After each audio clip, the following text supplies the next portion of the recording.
Hello and welcome to Fantasy Smack Talk. I'm Brent. I'm sitting here with Dustin with the completion of Week 2.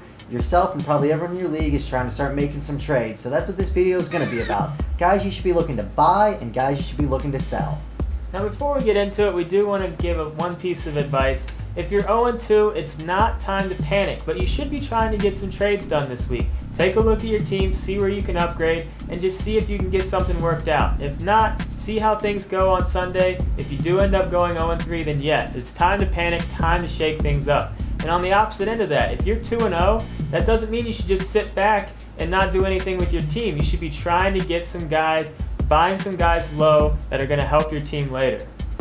Alright, let's get into some running backs you should be looking to buy, and the first one's Matt Forte. He's been a disappointment with only 84 rushing yards so far, but he caught 5 balls last week, which is very promising, and the schedule going ahead is very soft. He's definitely somebody you should be trying to get on your team. The next one is my personal favorite, Steve Slayton. Go out and get this guy.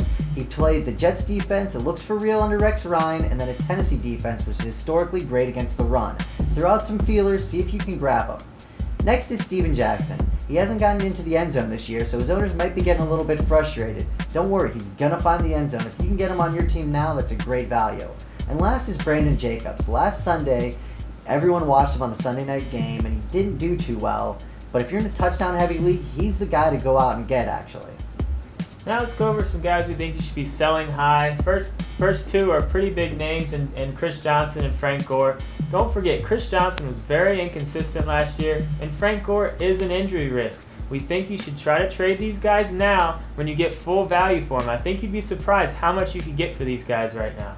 Another guy is McGahee. He's off to a great start. Now there are a lot of McGahee haters out there, but you will be able to get some value for him. For example, in one of my leagues, I had Julius Jones rotting on my bench. I packaged him with McGahee and got Brandon Jacobs out of the deal. I mean, how can you not like that upgrade?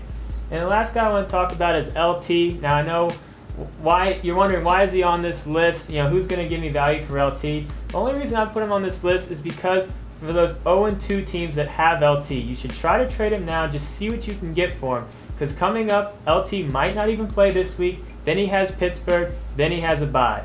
Doesn't get much worse than that if you're looking for a W. Alright, let's get into some wide receivers you should be looking to buy, and the first one's Bolin. He's only had 10 catches for 88 yards, and that pass-heavy offense, there's no way he's going to average just 44 yards a game. Next on the list is Jennings. Now, he threw up a goose egg last week. That's right, no catches, no yards, nothing. His owners have got to be frustrated with him, but if you can get him on your team, he's an elite receiver, and that's a great move for you. Then there's Brandon Marshall, who's the head case out there for the Broncos. Now, the owners of Marshall right now might be a little bit nervous of everything else that's going around, but to be honest, he's the most talented receiver on the team, and he's going to end up having a productive year due to that. And last but not least is Antonio Brown, he's on the list because Dustin wants him on here. Why is Antonio? What? Explain it. All right, he had a great year last year, obviously. He's banged up right now. Tampa Bay's D has not looked that good. They've been playing from behind. Leftwich actually hasn't looked that bad. I say don't go crazy after getting him. Please don't go crazy. But if you can get him really cheap, I've even seen him get dropped in some leagues. Owners are just ready to get him off their teams. I think you can get him really cheap, put him on your bench, and see if he turns it around. All right, he's still going to be my dud. He's my dud every week, but, you know, I can understand it. Now let's get into some guys that we think you should sell high. These are all young guys with upside, but we think you should get them off your team now while they have the most value. First is Ted Ginn. He had a great Monday night game. A lot of people saw that. I think you can get some value for him. Next, we got Manningham, the talk of the town. We're not totally sold on him just yet. Don't forget, Hickson and Nix are banged up right now, so it's yet to be seen how Manningham's going to factor in when everyone's healthy. Going down, we got Deshaun Jackson. You take away his one long touchdown from Sunday, his numbers aren't that great, but at the end of the day, he's got great numbers total so far this year. And then we got Percy Harvin. Not a lot of catches, but 2 touchdowns already, so I think you'll be able to get a little value for him as well.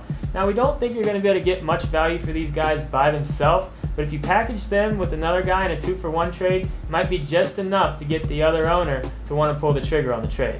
Alright, next we're going to take a look at 2 quarterbacks, one to sell and one to buy. And believe it or not, the guy to sell is Drew Brees. I know you're going to think I'm crazy for saying this, but he's off to such a hot start. He's on pace for 72 touchdowns. Now, there is no way that that's going to happen at the end of the season. So if you can deal Brees for two elite guys, like an elite quarterback and somebody else, that's just a great move for you right now. Yeah, and a guy we think you should be buying low on right now is Tom Brady. You're not going to be able to get him that cheap, but he is coming off kind of a mediocre game, and we think his owners might be willing to part with him right now. And going off of what Brent was saying, if you're a Breeze owner and you could get Brady plus another starter that's going to help your starting lineup, I don't think you're looking too bad right there. Don't forget, Brady was a top 2 quarterback taken in every draft, and he did have 50 touchdowns the last time he was healthy. So don't completely throw out the possibility of trading Breeze. So that's it for this episode. Don't forget to post all your stardom, sit-em, and trade questions in our forum. We'll be back for our Sunday morning show. Until then, I'm Dustin. This is Brent. We'll see you on Sunday.